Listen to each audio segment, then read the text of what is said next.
వర్షం చూడుర్రి ఎంతగానో కొడుతుందో. ఇప్పుడే బయటకు పోదాం అనుకొని ఒక్క నిమిషం ఆగిన. మా బుడ్డిని డ్యాన్స్ చేస్తుంది. ఏం చేస్తున్నావు అమ్ములు? ఏం పాట? వర్షం ఎంతగానో కొడుతుందో. ఇప్పుడే జర బయటకు వెళ్దాం అనుకునేసరికి వర్షం పొల్లు కొడుతుంది. చూడొచ్చు ఇక రోడ్ మొత్తం ఎట్లా అయిందో.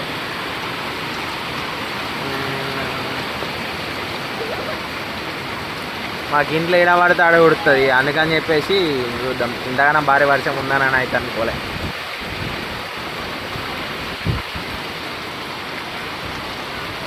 పైన ఉడుతుంది మాకు. వీడియో నచ్చితే లైక్ షేర్ సబ్స్క్రైబ్ చేయడం మాత్రం మర్చిపోకండి. Bye, thank you, love you so much.